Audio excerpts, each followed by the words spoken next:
La lucha de las mujeres, cuánto han luchado las mujeres, cuánto han aportado las mujeres para que tengamos un camino abierto, cuánto hemos conseguido las mujeres y cuánto el Estado también ha generado en cuanto a normativas para la mujer, pero al margen de ello, cuánto se sigue haciendo. Estamos hablando de ahora tener un gabinete de la mujer donde se toman muchas decisiones, un servicio plurinacional de la mujer que va a ejecutar esas decisiones y va a crear esas estrategias y esas políticas para poder luchar contra la violencia a la mujer, para poder hacer que ese camino sea más llano todavía. Vamos a dar la bienvenida y es un gusto para nosotros darle la bienvenida a Tania Sánchez. Ella ya es directora precisamente del Servicio Plurinacional de la Mujer y la Despatriarcalización, Ana María Romero. Vamos a conocer a Tania un poquito porque queremos saber cuál es su trayectoria y su recorrido y el aporte también que ella ha hecho para estar como directora del Servicio Plurinacional de la Mujer y la Despatriarcalización. Tania, bienvenida. Muchas gracias, Ivonne. Muchísimas gracias al Pueblo es Noticia y bueno, a toda la teleaudiencia. Como tú decías, este servicio nacional, el Servicio Plurinacional de la Mujer y de la Despatriarcalización, nace de las demandas y las propuestas del diverso y plural movimiento de mujeres, nace además a partir de la agenda de despatriarcalización que ha sido trabajada por las organizaciones de mujeres de la Alianza de Mujeres, nuestras compañeras hermanas Bartolina Sisa, las Juanas, nuestras compañeras asambleístas departamentales, las concejalas, nuestras senadoras, diputadas, etcétera, que durante el último año han recuperado la agenda de las mujeres.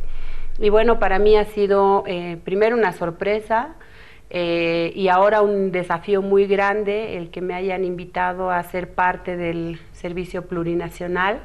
Yo soy activista, feminista por los derechos, activista por los derechos de las mujeres, feminista desde muy joven. He empezado con el activismo a los 14 años, estando ya en colegio, con temas de medio ambiente, derechos de las mujeres en Cochabamba. Ya después me he formado como socióloga en la Universidad Mayor de San Simón y bueno, muy tempranito ya estudiando y demás, he sido parte de procesos de investigación y procesos también de trabajo en lo que fue la Bolivia productiva, el referéndum del gas, el proceso de la construcción de la agenda de las mujeres hacia la Asamblea Constituyente en una institución cochabambina que trabaja también ya hace alrededor de 35 años, 36 años por los derechos de las mujeres, el Instituto de Formación Femenina Integral. Empecé ahí mis primeras armas. Hasta el 2009, mucho de lo que he estado haciendo y mi relacionamiento con diversas organizaciones de mujeres, prioritariamente en el departamento de Cochabamba y después a nivel nacional fue que he sido parte del equipo técnico del movimiento de mujeres presentes en la historia, que estuvimos acompañando la incorporación de las propuestas de las mujeres al proceso constituyente, ¿no? Posteriormente, desde el 2009 he sido parte del equipo de ONU Mujeres en Bolivia, que es el organismo de Naciones Unidas para el adelanto de las mujeres. He estado muy vinculada a procesos en torno al desarrollo de políticas públicas y presupuestos sensibles al género. Desde este espacio se ha contribuido a el trabajo de una mesa nacional de presupuestos sensibles al género que en el país ha logrado muchísimo también en articulación siempre con el Estado. Se logró, por ejemplo, que nuestras directrices de planificación y presupuesto visibilicen la importancia de la inversión en programas, proyectos para promover la igualdad y la equidad de género, que es una de los mecanismos que ahora también está presente y que se han ido reforzando en los últimos años. Y bueno, desde el 2014 he sido parte de un gran equipo también importante en el Centro de Promoción de la Mujer Gregoria Pasa, que tiene su sede en el municipio del Alto, que tiene y que desarrolla también un trabajo a favor del ejercicio de los derechos de las mujeres en lo que hace el empoderamiento económico, la prevención de la violencia en contra de las mujeres y el fortalecimiento de la participación política de las mujeres en distintos espacios.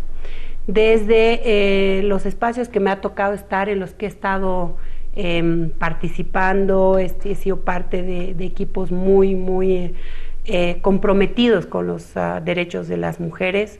Me ha tocado también coordinar con diferentes instancias de gobierno a nivel municipal, departamental y nacional. Mucho de lo que he estado haciendo me gusta y me apasiona hacer es mirar los temas de planificación y presupuesto público con enfoque de género, porque creo que lo que hemos estado viendo también es las leyes, las normas, programas, propuestas y demás, si no se traducen en políticas específicas y esas políticas tienen su correspondencia con los recursos necesarios, quedan a medio camino, ¿no? Y bueno, recientemente, la semana pasada, se me invita a ser parte de una terna para la definición de la responsabilidad del servicio, y bueno, el lunes me han confirmado que asumía el cargo de directora del Servicio Nacional de la Mujer y Despatriarcalización, una instancia que creo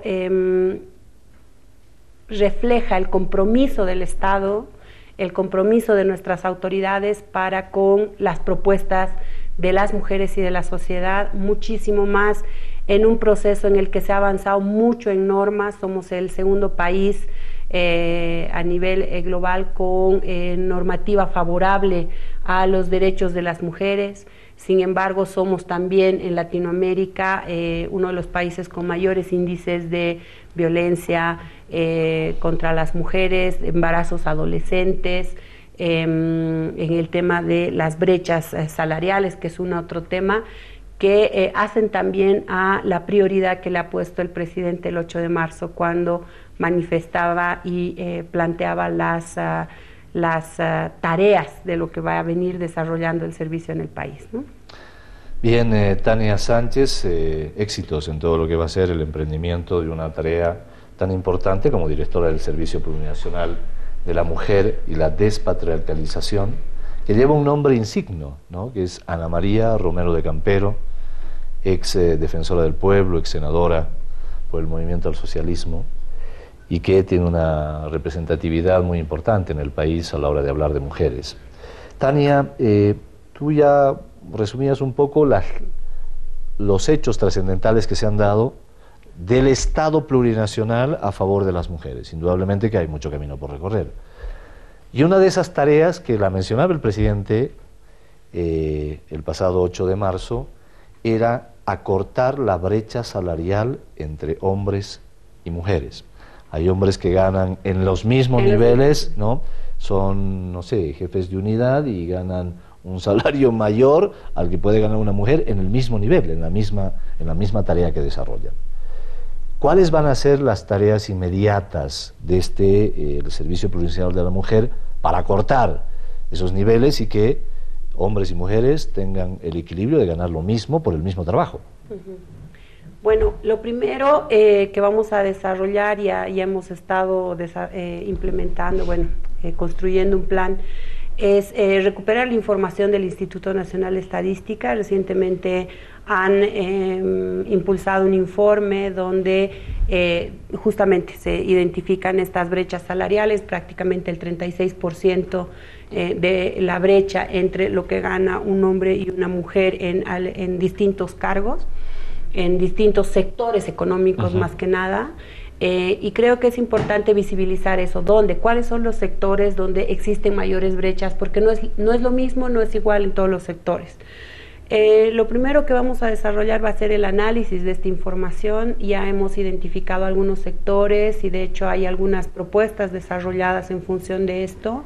El sector de la construcción es de los más visibles, ¿no? Las compañeras y compañeros que hacen, por ejemplo, el jornal de trabajo en lo que es la construcción. Definitivamente las mujeres han venido incursionando muchísimo más en estos espacios. Ahora vemos a Mujeres Constructoras, una de las organizaciones a nivel nacional, además que justamente han estado ya desde el año pasado planteando una propuesta para que se les pague lo mismo por el mismo jornal, y no solamente viene con el tema del salario, sino también con el posible acoso laboral a la que son sujetas, ¿no? Entonces, estamos identificando cuáles son los sectores, lo que vamos a desarrollar. Nos vamos a reunir con cada uno de estos sectores, desde las organizaciones y con la empresa privada también, a la cabeza de la entidad rectora, en este caso el Ministerio de Trabajo, y para ver con ellos cómo reforzamos primero, y eso es nuestra primera tarea. Será necesaria una legislación específica, pero cuál es el mecanismo además para ver si es que es suficiente un decreto, un reglamento, una ley, o de por ahí ya está. De hecho, nuestra Constitución política plantea que hombres y mujeres tienen el derecho de ganar el mismo salario por el mismo trabajo.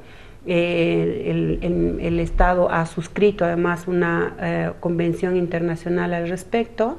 Entonces vamos a estar analizando en el transcurso de este mes y el mes de abril las propuestas y también las medidas de seguimiento que se hagan a estos casos, ¿no? O sea, mucho de nuestra norma, mucho de lo que está planteado en norma o los mecanismos para avanzar están planteados, y lo que está haciendo falta más bien, creemos, también es el seguimiento, el ver cuáles los mecanismos para operativizar lo que ya está en la norma y cómo sumar esfuerzos, y esa es una de las tareas que se nos ha encomendado y con la que vamos a estar también con muchísima fuerza arrancando.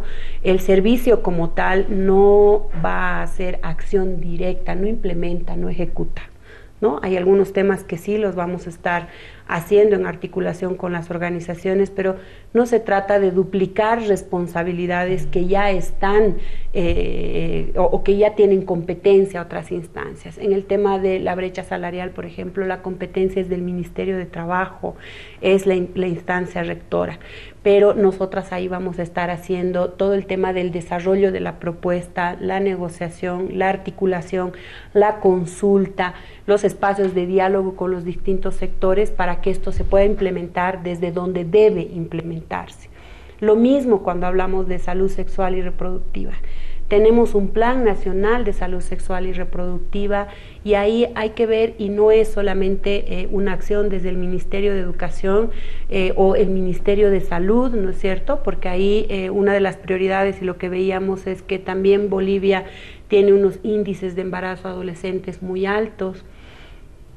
Ahí hay que ver cómo desde nuestros procesos educativos, por ejemplo, está incorporada ya en la currícula algunos aspectos de lo que es la salud sexual y reproductiva, pero desde una mirada más de lo reproductivo, ¿no es cierto? O sea, mucho más desde la responsabilidad reproductiva de las mujeres, el ser madres o el cómo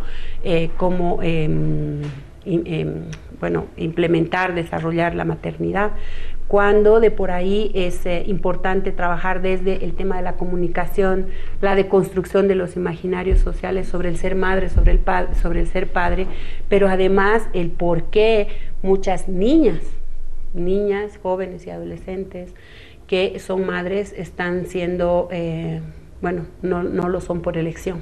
Ese también es un tema que hay que discutirlo, y el mismo trabajo desde una mirada mucho más social en términos de hablar de sexualidad, ¿no? Y ese trabajo igual lo vamos a estar desarrollando con los ministerios, cabeza de sector, el Ministerio de Comunicación, que es un aliado importante también, y bueno, hay una agenda importante para trabajar este tema este año, los siguientes años, y ahí estamos seguras de el compromiso que desde el presidente a los ministros de las distintas carteras han manifestado al respaldo y al apoyo a estos temas, y bueno, seguras también de contar con el respaldo de las distintas organizaciones de mujeres y organizaciones sociales del país. Bueno, ahora, Tania, nos ponemos a pensar y decimos es ardua la tarea, arduo el trabajo, porque si bien son estudios y que se deben realizar en torno a estos dos primeros temas, que son la brecha salarial, disminuir esa brecha salarial y cómo se puede evitar el embarazo adolescente, son temas que difíciles de trabajar en el sentido de que, Tania, se puede tener mucha normativa, se puede tener muchas instituciones que trabajen en ello, pero cuán importante y de qué manera se puede trabajar transversalmente con lo que es la comunicación, por ejemplo, en las familias, la educación, por ejemplo, en el tema de en los colegios, cómo se puede hablar de esos temas y porque sí, mucha normativa puede haber. El presidente dijo alguna vez, lo recuerdo, yo puedo sacar mucha normativa de seguridad ciudadana, pero no puedo estar familia por familia yendo a decirles qué es lo que tienen y no tienen que hacer y evitar la violencia. Y eso es muy cierto. ¿De qué manera se puede trabajar en estos aspectos, Tania? De tener un trabajo conjunto, integrado, entre los padres de familia, que es un tema que creo es uno de los más importantes. El tema de colegio, en qué manera nuestros hijos, en qué medida les están dando esos datos ciertos, esos datos que les pueden hacer realmente bien a nuestros hijos y tomar conciencia de lo que es un embarazo adolescente, tanto para mujeres como para los varoncitos también. Justamente eso es una tarea de múltiples actores, ¿no? No es solamente de una repartición o desde un solo enfoque. Y ahí creo que el desafío está en cómo vamos a articular más bien las acciones que ya se están desarrollando, pero también a plantear nuevas acciones. Algo que tenemos que reforzar el trabajo es el tema de prevención de la violencia en todas sus formas, ¿no? Y que tiene que ver también con hablar de sexualidad. Y ahí importantísimo el concurso de nuestros medios de comunicación, efectivamente las escuelas, las organizaciones sociales, etcétera. Y bueno, vamos a estar construyendo una estrategia comunicacional participativa que no sea solamente el tema del spot, que es importante, que es lo que tiene que estar en televisión, en radio, sino cómo fortalecemos, reorientamos, ajustamos algunos programas que ya se están implementando desde el Estado, pero también cómo articulamos esfuerzos con iniciativas que están también implementándose desde sociedad civil. Por ejemplo, sabemos que las compañeras de ACOBOL tienen un programa nacional, están trabajando con alrededor de 60 municipios en temas de prevención de la violencia. Compañeras como, bueno, la institución que acabo de dejar, Gregoria Pasa, que tiene un programa de trabajo para la prevención de embarazos adolescentes y la prevención de los noviazgos violentos, el mismo Ministerio de Justicia que tiene un programa. Entonces, desde distintos espacios se están articulando, o bueno, se están desarrollando acciones, y lo que queremos es ver cómo sumamos. Primero vamos a mapear, pero cómo sumamos, y ahí otra vez el rol importantísimo de la ciudadanía y de las organizaciones como vigilantes también, en el sentido de decir cómo promovemos exigibilidad. Y ahí creo que una de las tareas que no hace solamente al servicio, sino que está haciendo también, y ha sido parte de las prioridades que desde distintas instancias se han mencionado, es fortalecer el ejercicio ciudadano, ¿no? Y nuestro ejercicio ciudadano, el de la señora del barrio, el del padre de familia, la madre de familia, se traduce también en decir, bueno, ¿qué estoy haciendo yo para aportar al desarrollo de mi comunidad, mi barrio, mi municipio? Y el qué hacer no necesariamente es que, bueno, tengo que estar ahí viendo algo, es fiscalizar también y ver cómo se operativiza la política pública en el territorio, en el municipio, en la comunidad, en la subcentral, etcétera, que después eso se subirá a la gobernación y a nivel nacional. Entonces, efectivamente, esta es una tarea, y lo que nosotras nos va a tocar y probablemente vayamos a incomodar, decíamos en algún momento, es también exigir y brindar herramientas también, ¿no? La exigencia desde la propuesta a que las entidades, de acuerdo a sus competencias, deben desarrollar ya algunas acciones, cómo lo están haciendo, si lo están haciendo, no lo están haciendo, si deben mejorar, y darles ahí los insumos para ver cómo mejorar, ¿no? Tania Sánchez, directora del Servicio Plurinacional de la Mujer, recientemente posesionada en estos últimos días. De acuerdo a datos, Tania, el 40% de los casos de violencia contra las mujeres se dan en el ámbito intrafamiliar. Un poquito más alto. Y quizás un poco más alto. pero es realmente preocupante, ¿no?, que en los hogares, en las casas, en las viviendas, se produzcan los hechos más significativos, ya sea de feminicidios, de violaciones, de maltratos contra niños, adolescentes, mujeres. Tú lo decías, el Estado ha avanzado en normativas, en leyes a favor de las mujeres. Pero ¿qué está pasando? No sé si hace falta realizar un estudio más profundo del por qué se da este fenómeno, de que dentro de la familia es donde se producen más los casos de violencia contra las mujeres. ¿Qué hay que hacer en ese aspecto? Porque claro, parecería entenderse desde esa perspectiva, Tania, no sé si coincides, de que hay una pérdida de valores a nivel de la sociedad. Puedo estar equivocado, pero parecería reflejar eso. Si en el hogar es donde más casos de violencia se presentan, ¿qué está pasando entonces al interior de las familias? Creo que más allá de pérdida de hogares es que hay que entender que vivimos en un sistema patriarcal. En un sistema patriarcal donde prima una mirada, hay una mirada heteronormativa que es quién tiene el poder, porque al final en suma la discusión también de la violencia son las relaciones de poder, quién decide qué se come, cómo se hace, qué se cocina, qué se hace con los recursos de la familia, quién le da el permiso, quién no. Entonces, creo que más allá de una pérdida de valores, se está visibilizando más la temática. De hecho, la ley 348 es un reflejo de la necesidad de las mujeres, porque la problemática de violencia se asuma como un problema, como una problemática social y no un problema de las mujeres, como se plantea, que es una problemática pública, no privada, que también es, hasta hace no mucho, hasta hace antes de la ley todavía se decía el crimen pasional, un feminicidio, ¿no?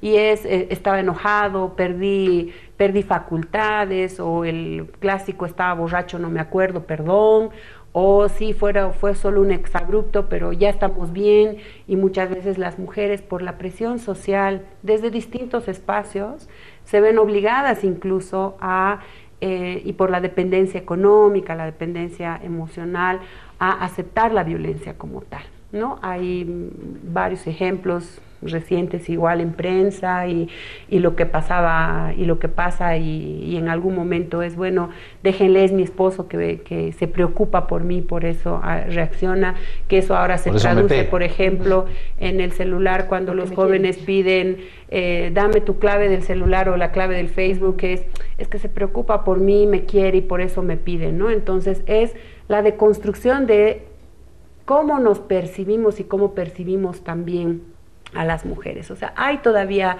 una noción y que está trabajada desde la comunicación, desde la música, o sea, toda la construcción cultural que está dicha que las mujeres somos para servir por poco, ¿no? O sea, es la cosificación del cuerpo de las mujeres, es todavía cuando vemos una propaganda de aceite para el auto y lo primero que se ve es una mujer prácticamente desnuda en muchas cosas o lo que fuese. Entonces esa construcción también de el imaginario social, de la percepción social, que es que hay que contra la que hay que pelear, ¿no? Y creo que se ha ido avanzando, el hecho de que cada vez más mujeres denuncien, el hecho de que uno ya se pare en la calle y diga, oiga, ¿qué está pasando? Meternos y decir, no es un tema de solamente la pareja y que esto no solamente pasa entre una pareja ya estable, sino incluso en las primeras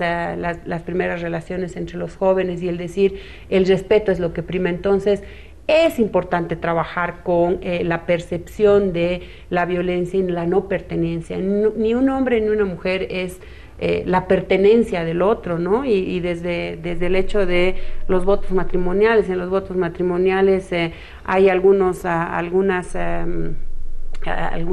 preceptos que dicen, ¿no? Obedecerás, serás ferviente, no sé qué, o sea, son construcciones desde la escuela, desde las prácticas religiosas, desde la comunicación que dice, o sea, una tiene que servir. Entonces, eso es lo que hay que cambiar, porque lo que se pide y lo que se exige a momentos, en algún momento escuchaba yo, dicen, pero tanto para las mujeres, ¿no? O sea, hace no mucho en un programa de radio un compañero decía, tantas cosas para las mujeres, tienen tantos días, el 8 de marzo, el Día de la Madre, el 25 de noviembre, para todo se mueven. Y los hombres decían, ¿no? Y políticas para los hombres y una oficina para los hombres, cuando no se trata de decir necesitamos una oficina para las mujeres porque sí, es porque estamos, y eso lo muestran los datos, en desigualdad de condiciones para ejercer un derecho. No se pide nada más, las mujeres no piden nada más que ejercer derechos en las mismas condiciones y con las mismas posibilidades que cualquier otro compañero. No es de ninguna manera una afrenta hacia nuestros compañeros varones ni nada, y ahí más bien vamos a estar trabajando en cómo ustedes, que tú seguro eres un aliado también, se hacen aliados de esta causa, porque si las mujeres están bien, todos estamos bien. Si los compañeros están bien y las mujeres también con las mismas posibilidades de ejercer derechos, desde las niñas, adolescentes, las mujeres adultas, nuestras adultas mayores, todos vamos a estar bien y efectivamente vamos a construir sociedades justas, equitativas y, bueno, desarrolladas, ¿no? Bueno, Tania, ya ha iniciado el trabajo, ya el Gabinete de la Mujer ya ha establecido estos dos temas que seguramente son el inicio de un trabajo del Servicio Plurinacional, Tania, y que va a contar seguramente con el apoyo de muchas otras instituciones, el trabajo coordinado con muchas otras instancias, y requerirá el apoyo de la ciudadanía, requerirá el apoyo de los medios de comunicación como una obligación para poder cambiar y voltear esas cifras que están al momento tan negativas para nuestro país en cuanto a violencia contra las mujeres.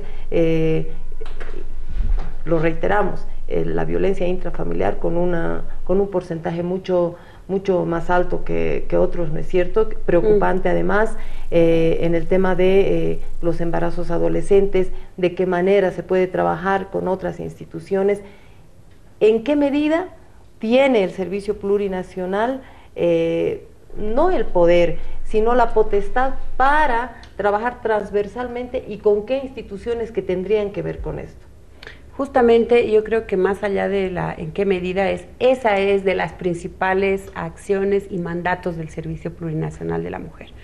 En el decreto de creación del servicio se plantea, esta es una unidad descentralizada, jerárquica, con dos principales acciones, ¿no? El hecho de la evaluación, el monitoreo de políticas públicas que el Estado en su conjunto está implementando. Entonces ahí nosotras vamos a estar pidiendo, recabando información. En el marco de esto es las recomendaciones que podamos hacer para mejorar la operativización y la efectiva implementación de esas políticas públicas. Y el otro tema es justamente el acelerar, el construir, el plantear propuestas para la prevención o la disminución de la violencia contra las mujeres en todas sus formas, que esto también es un abanico muy grande. Y ahí sí creo que vale la pena ser enfáticos, es lo que tú decías.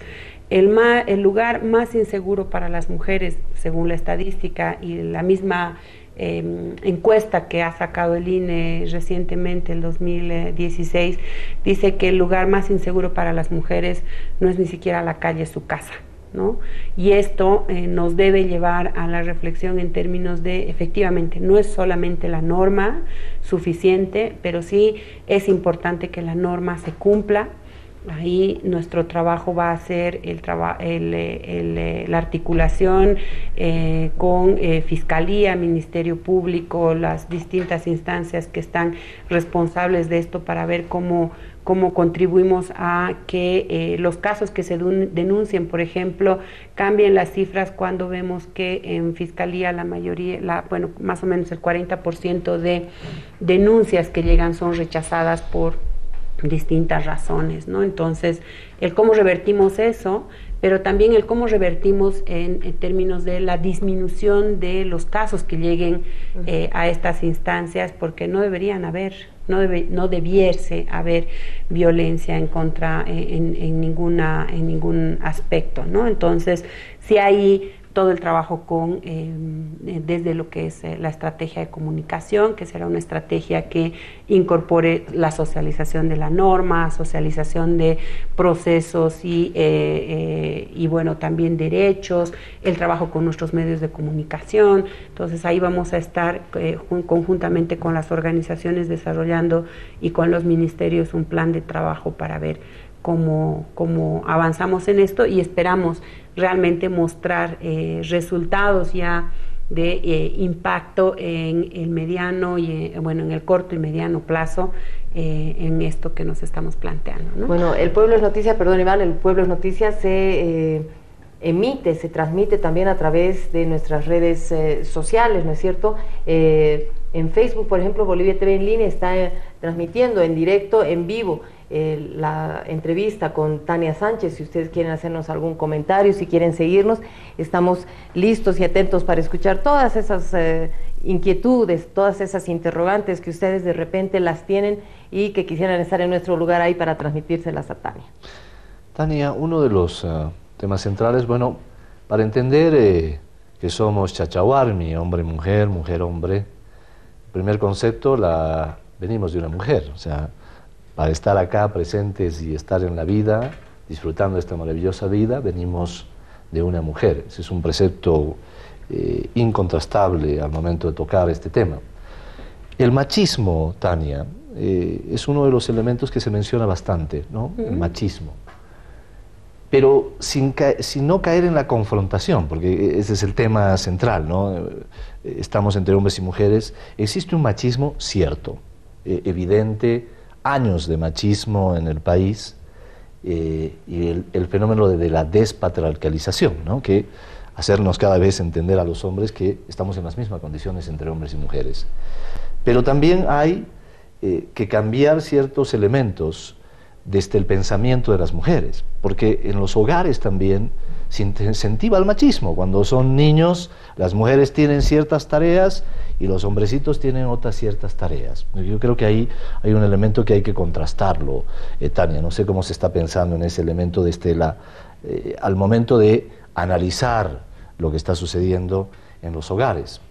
El otro elemento es cómo bajar los índices de esta violencia, indudablemente que se está presentando a nivel de los hogares, entendiéndolo desde la perspectiva de que la violencia no soluciona absolutamente nada, sino genera más violencia, ¿no? Hay algún candidato que proponía en estos últimos días que hay que armar a las mujeres, por ejemplo, ¿no? El candidato Víctor Hugo Cárdenas decía que para evitar la violencia habría que darles armas a las mujeres, y con el tiempo por ahí a los jóvenes y a los niños también. Escuchábamos un hecho realmente trágico hace algunos días atrás de un hombre que entra a una mezquita, mata en un país donde se está pensando regular más bien el tema de las armas. Pero bueno, hay ese tipo de propuestas que vienen, Tania, no sé cómo lo analizas, por favor. Primero creo que, insisto otra vez, cuando hablamos de que vivimos en un sistema patriarcal, o sea, ¿qué significa eso? Cuando hablamos de que nuestra sociedad en todos sus ámbitos está construida, tiene sus bases fundamentales desde la mirada de un hombre, y no es ataque a los compañeros, claro que no, porque también los hombres en este sistema se los ha limitado. Y cuando decimos existe el machismo es una expresión del patriarcado, ¿no? Y el machismo es esta expresión, además de cómo yo ejerzo poder sobre ti, ¿no? Cuando se hace este acuerdo, que más que acuerdo se impone que, bueno, las mujeres se encargan de la casa, de la familia, y los hombres de estar más en el espacio público, es el proveedor, ¿no? El que tiene que alimentar a la familia, el que tiene que darle línea, digamos. que es también eso parte de sociedades capitalistas, la construcción de heteronormativa de una construcción de sociedades, cuando han habido sociedades y culturas donde ha primado más bien una otra lógica, ¿no? Entonces, el cambiar y el deconstruir esa forma de pensar, porque en algún momento decían, pero si las mujeres son las primeras que imponen eso, o las primeras que dicen los hombrecitos esto y las mujercitas eso, ¿cómo no van a ser las mujeres? Hay muchísimas mujeres efectivamente que promueven esto cuando si se salen de esa norma, la sociedad las castiga. Si hay una mujer que le dice, prefiero que le compre una muñeca a mi hijo, ¿qué es lo que le va a decir la mayoría de la gente? ¿Qué estás queriendo hacer pues con tu hijito, no? O lo vas a volver diferente, o cuando le damos una pelota a la niña, va a ser una marimacha, ¿no? Toda esta construcción también desde lo social, que eso es lo que hay que cambiar. Entonces, hay muchas mujeres que cuando salen de esto que está constituido, digamos, normalizado, son también castigadas. Entonces, claro que hay que hacer un trabajo con hombres y con mujeres, porque las mismas mujeres, no por ser mujeres, no conocemos o sabemos o se nos ha dado la oportunidad también de construir estos imaginarios. Y lo que pasa, o sea, cuando las mujeres se animan a decir, no estoy de acuerdo, no quiero que se haga así, o no quiero hacer esto, o no estoy de acuerdo con aquello, es que existen los casos de violencia. Efectivamente hay algunas propuestas ahora que vamos a entrar a un proceso electoral donde se dice hay que recuperar los valores de la familia. ¿De cuál familia? No hay un solo modelo de familia en nuestro país ni en el mundo, ¿no? Y normalmente se dice la familia donde esté la mamá, el papá, los hijos, la familia donde la madre tiene que ocuparse de ciertos temas y el padre de estos temas. Vamos a seguir reproduciendo sociedades donde se diferencia o donde construyamos relaciones inequitativas, donde digamos a los niños y a las niñas es preferible que ustedes estén callados, donde digamos a las mujeres que las mujeres tienen que asumir el rol o lo que el otro diga porque por ser hombre sabe lo que tiene que hacer, o donde asumamos y le demos una carga tan fuerte a nuestros compañeros de decir tú tienes que decidir. Eso también se ha coartado la posibilidad de los hombres de desarrollar también su capacidad emocional del ser padre, que ahora se está recuperando más, mirar desde un enfoque masculinidad, es el decir, yo también soy parte corresponsable de fortalecer, de trabajar por mi familia, por mi comunidad desde otra perspectiva, ¿no? Y ahí creo que es importante cuando miramos propuestas como la que mencionabas, ¿no? O sea, armemos a las mujeres, y yo veía la noticia y decía, ¿cómo es posible vamos a armar a las mujeres? Entonces vamos a tener muchísimas mujeres y hombres e hijos e hijas en las cárceles, y vamos a además promover muchísimo más la violencia en la familia, porque te digo, es lo que tú decías, el altísimo porcentaje de violencia es al interior de la familia. Entonces, ¿qué? Yo voy a armar y pasa algo y le doy un tiro al compañero, al hijo, lo que fuera, o sea, es descabellado el pensar además el evitar la violencia con más violencia, cuando debiéramos estar pensando en efectivamente trabajar sobre eso, los valores y valores equitativos, justos, donde lo principal y lo que se está intentando hacer también a través de la norma, y esa norma que ha sido fruto del trabajo de distintos movimientos de mujeres en nuestra historia, o sea, desde Adela Zamudio, cuando planteaba que las mujeres sepan leer y escribir, hasta reciente, el 52, donde se plantea el voto universal y que las mujeres también estén, ¿no? O sea, creo que hemos avanzado mucho en el país. Ese avance no es gratis, ha sido también fruto de el enorme trabajo, empeño y procesos también de encuentros y desencuentros de las mujeres, nuestros gobernantes, y creemos que hay una oportunidad muy fuerte ahora, hay una voluntad política expresa, hay un avance normativo que efectivamente no es suficiente y se nos está dando, creo, la oportunidad de decir, bueno, cómo eso que ya está en la norma lo aplicamos, lo mejoramos y ahí necesariamente vamos a necesitar el concurso de todas y todos, ¿no? Tania, antes, sin lugar a duda, se veía esto con más crudeza.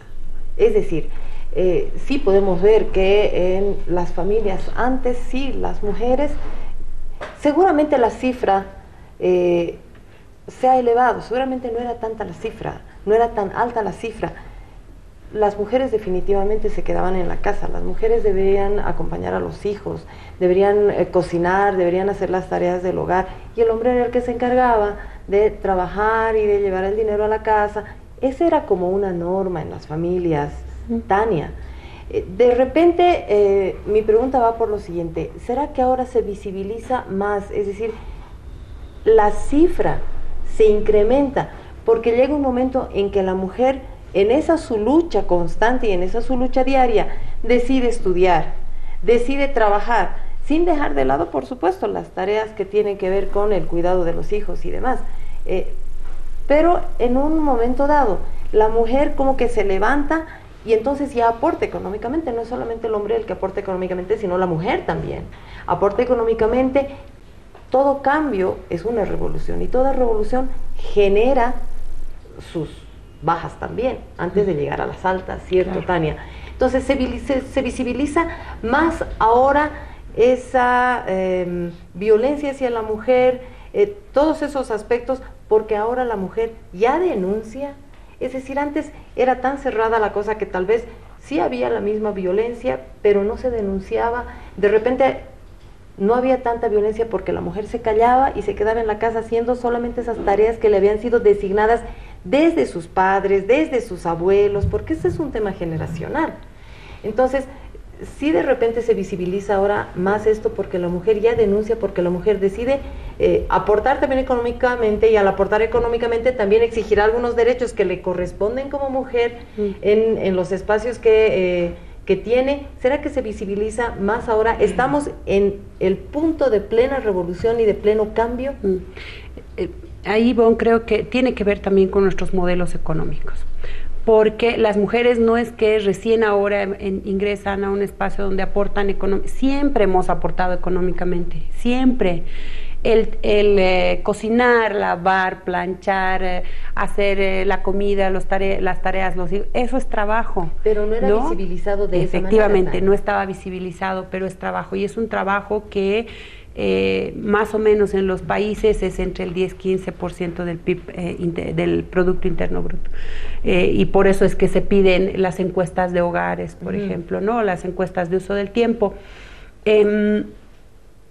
Sistemas capitalistas donde se ha dividido, se promueve la división sexual del trabajo para decir, bueno, veamos que los hombres, lo que tú dices, ¿no? Bueno, los hombres estaban en este espacio, las mujeres más responsables del tema de la reproducción de la familia, que es también un tema impuesto, y las mujeres cada vez más dicen, yo quiero estudiar, yo quiero trabajar, yo puedo trabajar, y los procesos de los conflictos entre países han promovido además que muchísimas mujeres entren al ámbito laboral cuando los hombres estaban en la guerra, o las mismas mujeres han estado en estos espacios, y ha sido también, bueno, vuelven los hombres otra vez, y otra vez a las mujeres se les pide retroceder.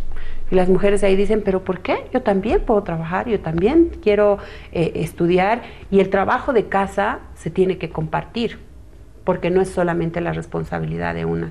Y ahí el nudo, creo, cuando decimos, y las muy fuertes expresiones de violencia, porque no es que no existía también violencia, ¿no? La violencia era más simbólica, el decir, está caliente la comida, ya está, ya a esta hora, o estas formas probablemente no tan violentas, por decir algo, pero ahora las expresiones de la violencia que vienen con, que son expresiones tan brutales, las puñaladas, el golpe, el insulto, y que no es solamente hacia las mujeres, sino también hacia los niños, las niñas, o sea, todos en el grupo familiar se ven inmersos.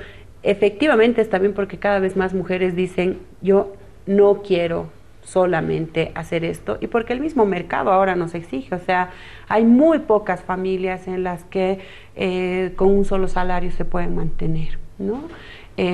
Por un lado eso, pero por el otro lado también porque hay muchísimas mujeres, y lo han demostrado y lo demostramos también, muy capaces, que podemos y queremos estar también en espacios académicos, laborales, de distinta índole, ¿no? Entonces, ahí ese encontrón en decir, yo no quiero perder mis privilegios para hacer también lo que quiero hacer en casa, ¿no? Hace no mucho en reunión con amigos decíamos, pucha, qué lindo sería que uno piense y las cosas en casa estén hechas, ¿no? Que esté cocinado, esté ordenado, esté limpiado, o sea, no ver todo eso, porque realmente qué trabajo que es duro, ¿no? O compañeros, cuando ahora se promueve el tema de la paternidad responsable y que se ha peleado porque los compañeros también tengan sus días libres después de nacer el niño, etcétera, para corresponsabilizarse de ese cuidado. Claro, es muy bonito el estar, qué bonito, 1 hora, 2 horas atendiendo al niño, a la niña, a los niños, pero ya cuando uno debe responsabilizarse, muchos compañeros que son también aliados decían, sí, realmente qué duro, no había sido tan fácil y me he cansado un montón, decían, ¿no? O sea, prefiero estar en mi oficina o en mi trabajo trabajando. Entonces, ese trabajo que está invisible, ese trabajo que no tiene una remuneración como tal, que es trabajo, tiene que ser pues compartido, y ahí el perder espacios al interior de la casa también, que es decidir y demás, eso cuesta, ¿no? Y por eso las expresiones tan fuertes de violencia, porque hace también a que debemos trabajar en la sociedad, y nuestras políticas públicas también deben responder a esto, a cómo contribuimos a corresponsabilizarnos todas en el cuidado de la familia, ¿no? Entonces, la problemática de la violencia no tiene una sola entrada, no viene por una sola, no es solamente el tema de penalizar, es también desarrollar todo este trabajo multidimensional, desde empoderar económicamente, porque hay muchas mujeres que se callan, que mantienen, que están, que siguen en ese círculo por la dependencia económica, por ejemplo, porque es, ¿y qué hago?, ¿no? Bueno, no tuvieron las mismas oportunidades. Es trabajar desde la mirada educativa, desde la comunicación. Entonces, realmente este es un trabajo arduo, y que, bueno, esperamos dar pasos largos. Bien, entiendo que la dirección o el Servicio Plurinacional de la Mujer va a funcionar muy cerquita de la Casa Grande, para articular, decía el presidente, un trabajo conjunto y permanente entre todos los actores, Tania. Indudablemente se ha avanzado mucho, y ese es un reconocimiento incluso internacional. Por ejemplo, que las mujeres hoy día tengan una participación en la Asamblea Legislativa del más del 50%. Y hay otras tareas también, como que el reconocimiento de que las mujeres reciban títulos agrarios en propiedad, que ha hecho una diferencia a Bolivia. Ahora, hay que avanzar en muchos temas. ¿Cuál es tu primera tarea que vas a desarrollar en estos próximos días? ¿Qué se está pensando, Tania, ya de entrada? Construir la agenda, ¿no? Este tema de las prioridades, una agenda participativa con las organizaciones de mujeres. De hecho, este miércoles ya tenemos nuestra primera reunión con la Alianza de Mujeres por la Revolución Democrática. Vamos a construir el plan y justamente los canales y cómo fortalecemos el trabajo, porque una demanda que ha venido también desde las organizaciones es muchas veces se concentra demasiado solo acá en La Paz o los niveles centrales, y lo importante es también cómo todas las acciones que podamos desarrollar las hacemos desde territorio. Lo primero, lo que te decía, construir la agenda, aparte de estos tres temas prioritarios para este año.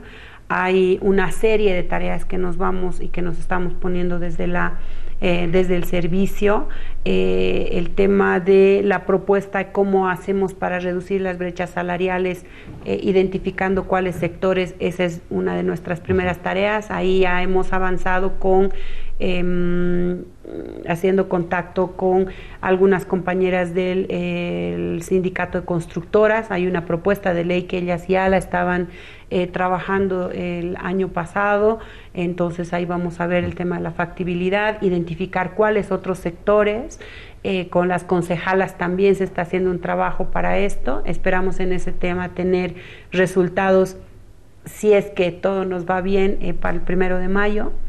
La segunda cosa va a ser cómo pensamos en esta estrategia para la reducción de embarazos adolescentes. Y el otro tema que va a ser transversal y constante justamente es cómo contribuimos primero sí a la disminución de la violencia en contra de las mujeres, que ese va a ser permanentemente una de nuestras tareas. Y otra vez ahí recalcar, no es que nosotras lo vamos a hacer directo, sino es cómo articulamos con las entidades que lo define, que bien define la ley. Pero la otra tarea también es cómo hacemos para que los casos que estén denunciados no queden en la impunidad, ¿no? Y ahí es también desarrollar un trabajo articulado con las instancias de la ruta de atención, sanción a la violencia en contra de las mujeres.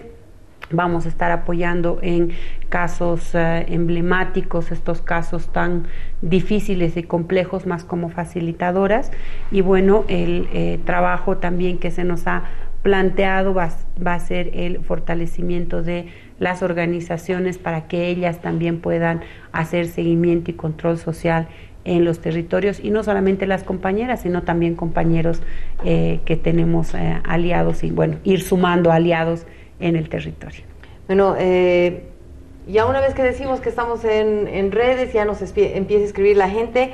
Paulita dice: poner fin a la violencia de género es una necesidad de todos los estados, por ello es importante el trabajo integral que se viene realizando en Bolivia. Hay mucho por trabajar, nos escriben desde Argentina. Freddy Torrico también desde Argentina nos dice: muy buena charla, con mucho conocimiento de la señora Tania, está aportando mucho para todos los bolivianos para poder vivir mejor y en paz.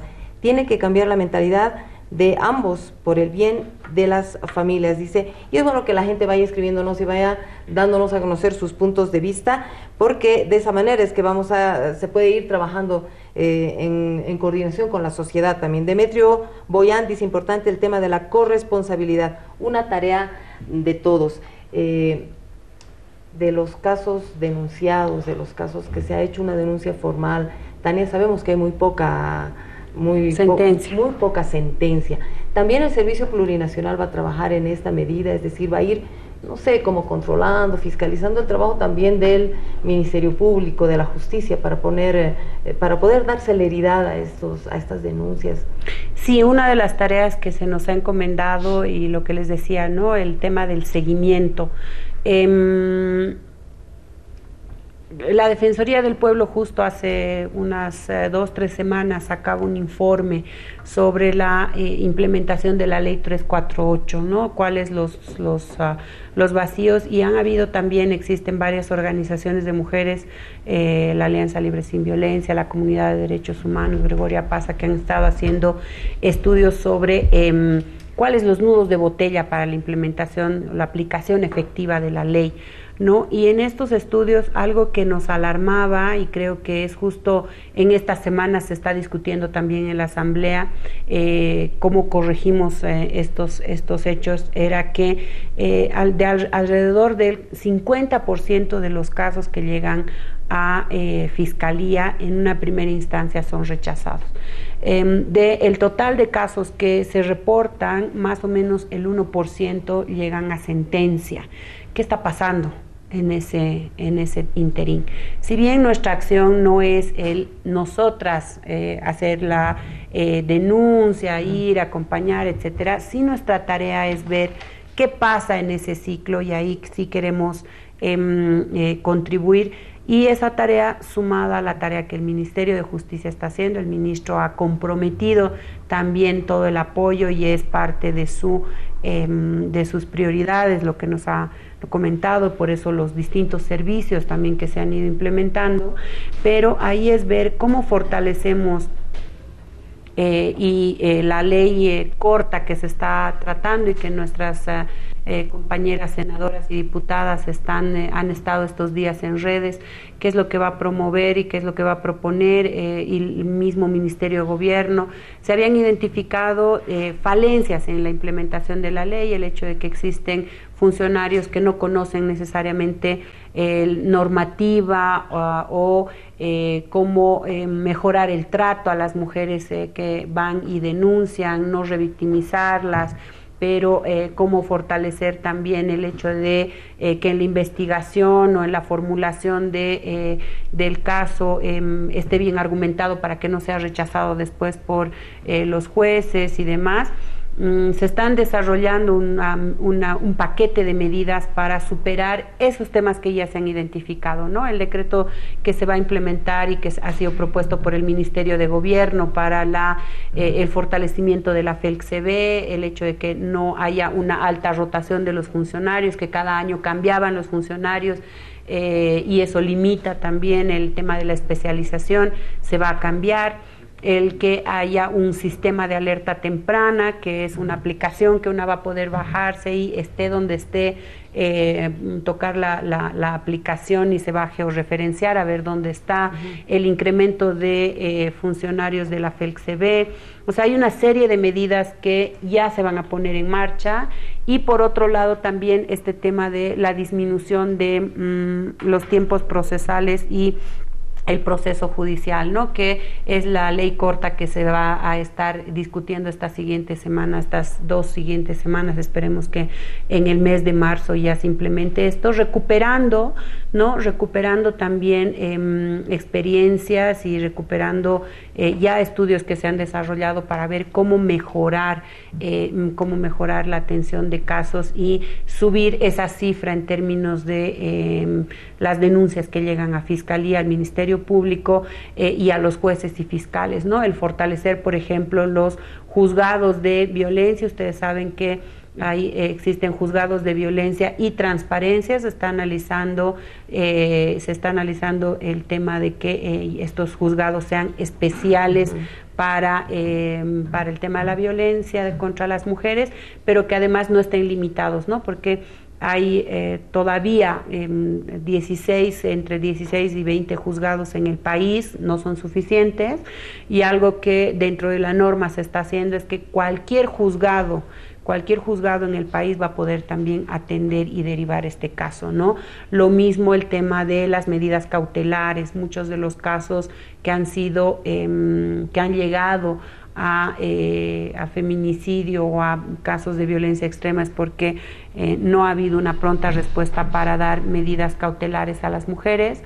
Lo que se está planteando en la norma es que si una mujer va y denuncia, ya sea en el SLIM, en la FELCB o en la Fiscalía, en cualquiera de las instancias, el funcionario público que la atienda ya pueda poder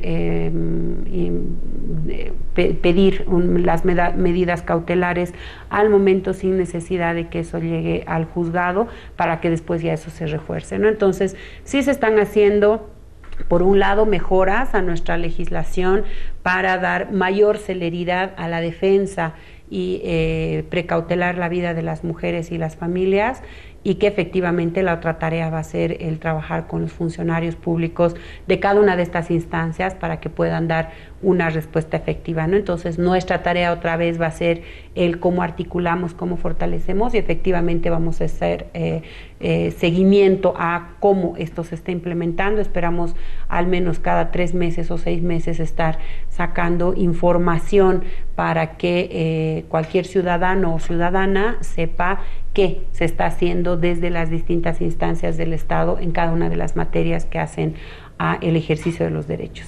Bien, para cerrar ya en esta recta final, Tania Sánchez, directora del Servicio Plurinacional de la Mujer y de la Despatriarcalización.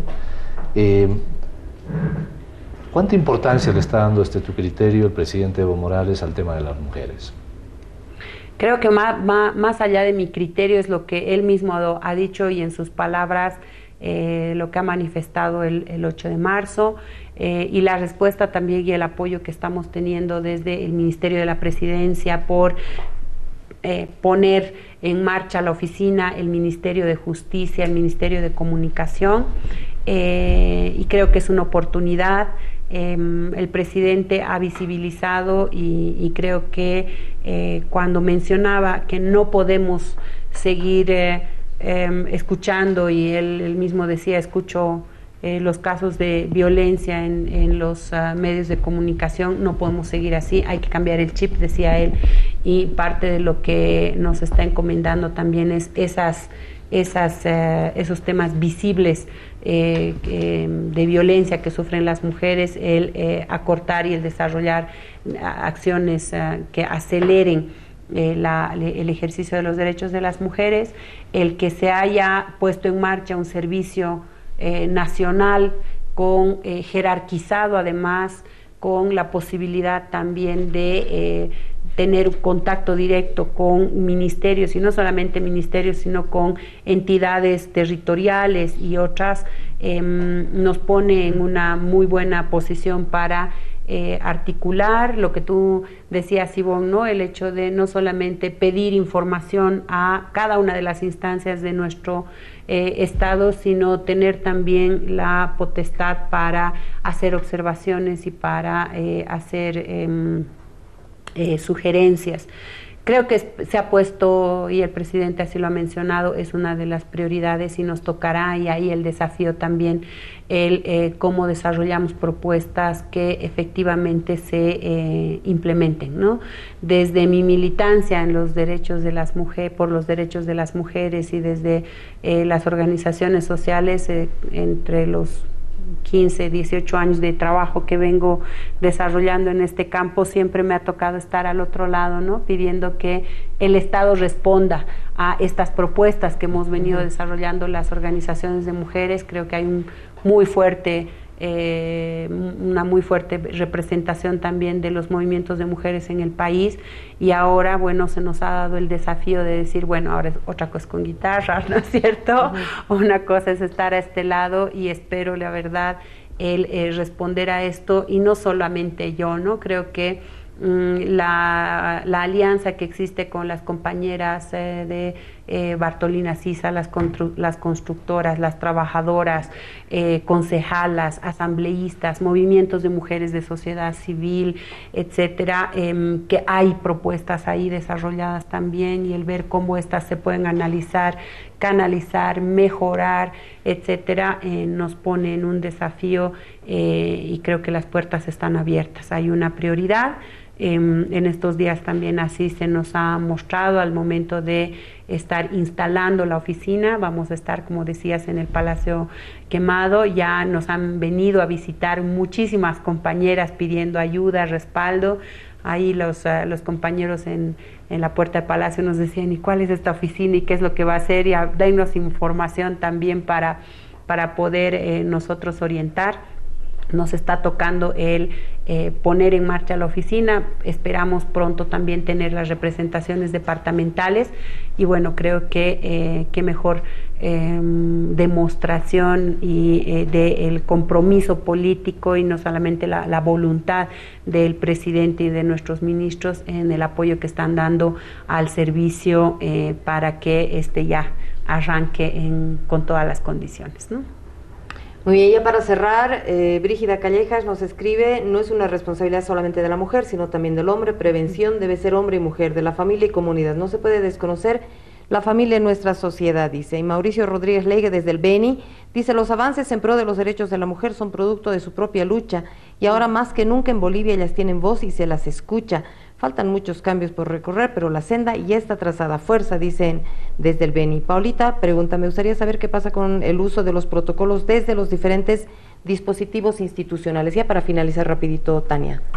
Bueno, el tema de los protocolos, sabemos que tenemos unos muy buenos protocolos, justo eso lo ha dicho también varios informes, y lo que hay que hacer es Y lo que vamos a estar haciendo es cómo fortalecemos la articulación entre las distintas instancias, ¿no? El IDIF, Fiscalía, FELCB, los SLIMs, cada uno tiene sus propios protocolos y están muy bien hechos, o sea, en calificación a nivel internacional y nacional se ha visto también que hay una muy buena respuesta, pero a momentos estos protocolos están tan bien hechos y que además necesitan unas condiciones en términos de personal, recursos, etcétera, que claro, la realidad después evita que se implementen porque no hay las condiciones. Entonces, justamente una de nuestras tareas va a ser el mirar, ver cómo esto sí se puede implementar. Otra vez, no somos una entidad ejecutar el servicio, es una entidad más para ver de hacer seguimiento, desarrollar propuestas y ver cómo mejorar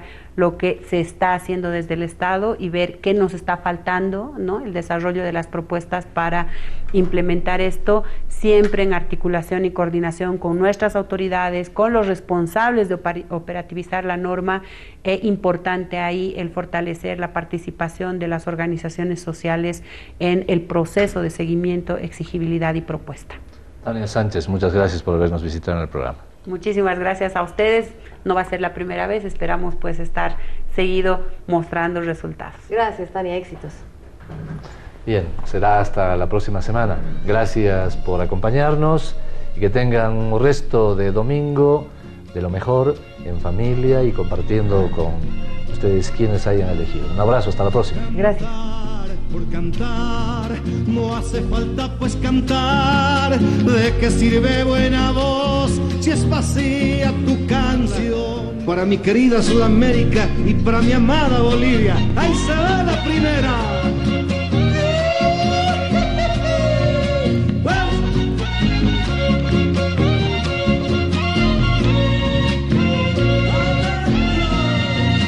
Rojo, amarillo y verde es el tono de mi voz. El pueblo es noticia.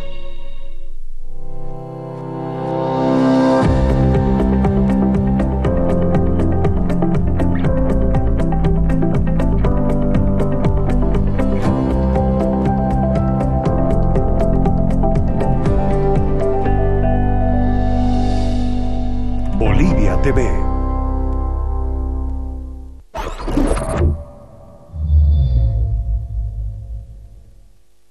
La misión: revelar los secretos del lago Baikal, darse un chapuzón en las misteriosas termales, sentirse un explorador descubriendo el camino de los antiguos y demostrar cómo eran los antepasados del lugar.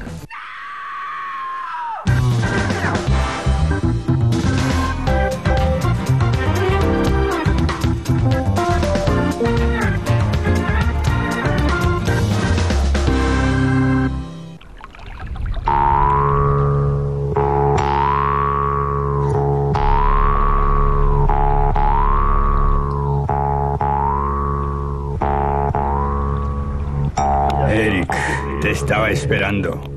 Sabía que vendrías. Pero, ¿qué te trae por acá? Bueno, todo comenzó cuando me había caído al agua. No. Mucho antes, cuando recién he iniciado mi expedición. Fue así.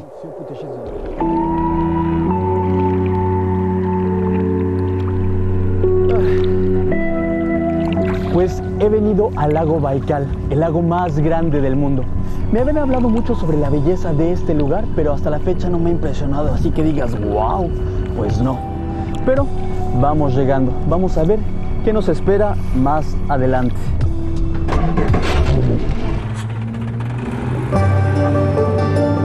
Antes de arrancar con mi viaje he tomado el trabajo de estudiar alguna información sobre la región, que a decir verdad algunos datos me han parecido bastante interesantes.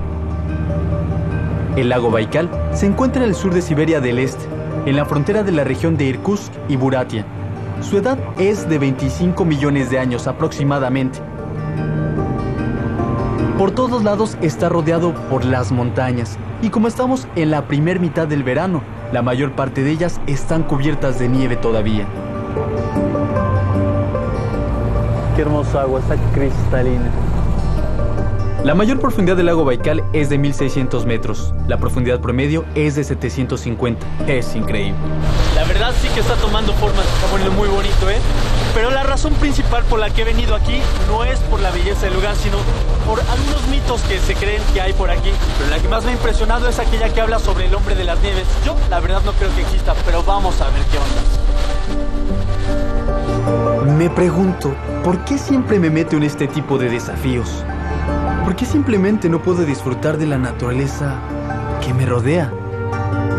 Ahora nos vamos a acercar a un lugar muy especial, donde se guardan huesos de criaturas que han habitado en esta región.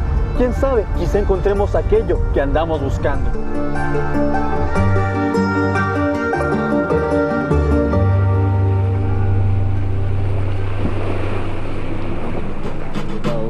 Departamento de la Reserva Ecológica. Al entrar en este lugar, olvidé por completo el objetivo de mi visita. La directora afirma que en las orillas del Baikal hay una gran cantidad de habitantes silvestres. Me contaron que en la fauna de este lugar habitan 41 especies de mamíferos, 280 especies de aves, 6 reptiles, 3 de anfibios, 46 peces y más de 790 especies indefinidas de insectos. ¿Qué es eso con dientes de vampiro? No es un vampiro, se llama ciervo almizclero. Dígame, ¿qué es esto que parece palo? No es un palo, es un colmillo de mamut. Primera vez que me dejan cargar un diente de... ¿Cuál diente? Es un colmillo de mamut. Dios, ha de pesar, no sé, unos 15 kilos. ¿Y este? Bueno, este es un diente de mamut. Lo han encontrado cerca de aquí en el año 86, en una cuesta arenosa. Eran 2 exactamente. ¿Y los que lo encontraron no hallaron por casualidad